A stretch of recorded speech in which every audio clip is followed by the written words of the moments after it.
ఒక జిల్లాలో పర్యటిస్తూ ఏబీసీ వర్గం కోసం నిరంతరం కృషి చేసినటువంటి మా దళిత జాతి ముద్దుబిడ్డ అభినవ కాంక్షరావు పాటు ప్రేమరావు గారికి ప్రత్యేక ధన్యవాదాలు తెలియజేస్తూ ఈరోజు మొన్న జరిగినటువంటి 2వ అసెంబ్లీలో గౌరవ ముఖ్యమంత్రి రేవంత్ రెడ్డి గారు ఏబీసీ వర్గీకరణ బిల్లు పెట్టడం వల్ల దానికి అభినందనగా ఈరోజు ఉస్మానియా యూనివర్సిటీలో సెమినార్ హాల్లో సురేష్ గారి అధ్యక్షతన డాక్టర్ ప్రేమరావు గారికి అభినందన సమర్పించడం చాలా గర్వనీయం.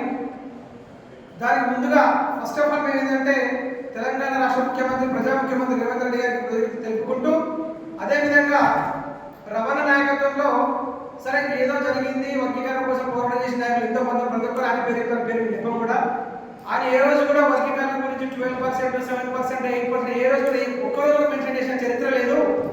ఈ రోజు ఇక డిపార్ట్మెంట్ దుకాణం బంద్ అయిందని కొత్త నిర్ణయం ముందు తీసుకొస్తూ మాకు ఇది సరిపోవట్లేదు 11 కావాలని ఇంకొకటి వాళ్ళ ముందు తెచ్చి మళ్ళా మాదిగ జాతిని పక్కన ప్రయత్నం చేసిన మందకృష్ణ మాదిగ మేము ఒకటి డిమాండ్ ఏం చేస్తామంటే ముందుగా చదువుకున్న విద్యార్థులు అందరూ ఆలోచించి అసలు రమణ ఏం మాట్లాడుతుంటూ మందకృష్ణ మాదిగ ఏమంటుంది మీరు ఒక క్లారిఫై చేసుకొని ఒకసారి ఆలోచించండి.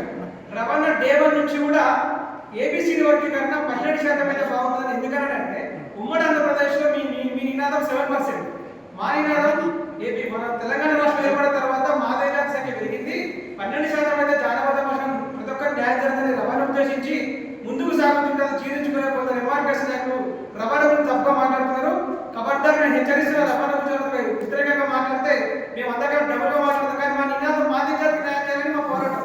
కాబట్టి ఈ రోజు రవాణా వల్లనే ఈ రోజు వర్గీకరణ అయిందని మేము 100% భావిస్తున్నాం. ఇంకా రవాణా ఏదైనా నిర్ణయం తీసుకుంటే రవాణా 9% కాదు ఇంకా 10-12 కావాలని రవాణా పోరాటం చేస్తే రవాణా వెనుకనే మేము పోరాటం చేస్తామని ఖచ్చితంగా సందర్భంగా తెలియజేస్తూ నాకు అవకాశం ఇచ్చినందుకు సురేష్ గారికి ధన్యవాదాలు తెలియజేస్తూ ముగించుకుంటాను. జై భీమ్, జై రవాణా.